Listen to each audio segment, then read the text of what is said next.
কাম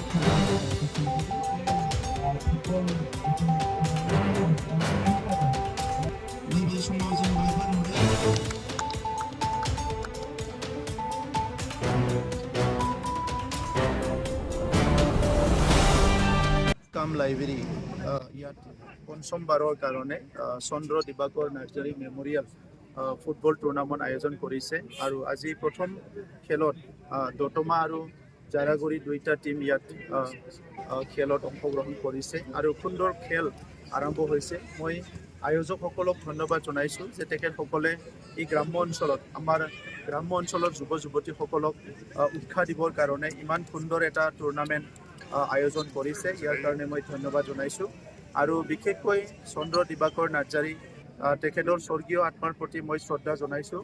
তেখেতে জীৱিত সময়ত এই বৃহত্তৰ অঞ্চলৰ সমাজৰ লগত মিলি সমাজক বিভিন্ন দিশত আগুৱাই লৈ যোৱাৰ কাৰণে বিভিন্ন কণ্ট্ৰিবিউশ্যন আগবঢ়াইছিলে। আজি তেখেতে স্বৰ্গবাসী হ'ল, কিন্তু তেখেতৰ সুপুত্ৰসকলে লগ লাগি পেলাই এই অঞ্চলৰ সমাজখন একতাৰ এটা এনাজৰীৰে আগবাঢ়ি নিয়াৰ লগতে বিভিন্ন সমাজ কল্যাণৰ কাম কাজ আৰম্ভ কৰিছে। বিশেষকৈ আমাৰ ৰাজু নাৰ্জাৰী ডাঙৰীয়াৰ নেতৃত্বত এই অঞ্চলত বহুতখিনি কাম কাজ ইতিমধ্যে আৰম্ভ হৈছে আৰু এই ষ্টেডিয়াম যিটো ৰুৰেল ষ্টেডিয়াম এটা আছে, ইয়াত যিহেতু যোৱা 5টা বছৰ খেল আয়োজন কৰিছে আৰু এই খেল আয়োজন কৰাটো অকল মানে দুইটা টিমৰ মাজত এটা টুৰ্ণামেণ্ট এনেকুৱা নহয়। ইয়াত বৃহত্তৰ অঞ্চলৰ বিভিন্ন জাতি জনগোষ্ঠী যেতিয়া এটা খেল অনুষ্ঠিত হয় তাত হাজাৰ হাজাৰ লোক অংশগ্ৰহণ কৰে আৰু নিজৰ মাজত এটা সমন্বয়ৰ এটা পৰিৱেশ গঢ়ি উঠে। গতিকে সেই সমন্বয় গঢ়া লগতে আমাৰ গ্ৰাম্য অঞ্চলৰ যুৱ যুৱতীসকলক ছাত্ৰ ছাত্ৰীসকলক উৎসাহ জনোৱা এই গোটেই মহান কামৰ কাৰণে মই তেখেতসকলক ধন্যবাদ জনাইছোঁ। আৰু আপোনালোকে জানে যে এতিয়া ভাৰতবৰ্ষত খেলৰ এটা নতুন জাগৰণ আহিছে।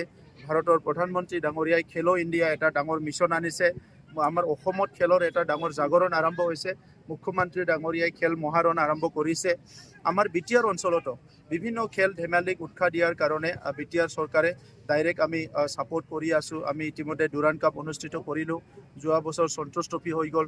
ইয়াৰ পিছত আমি 2টা একাডেমীৰ কাৰণে কাম কৰি আছোঁ, ফুটবল একাডেমী ল'ৰা আৰু ছোৱালীৰ কাৰণে।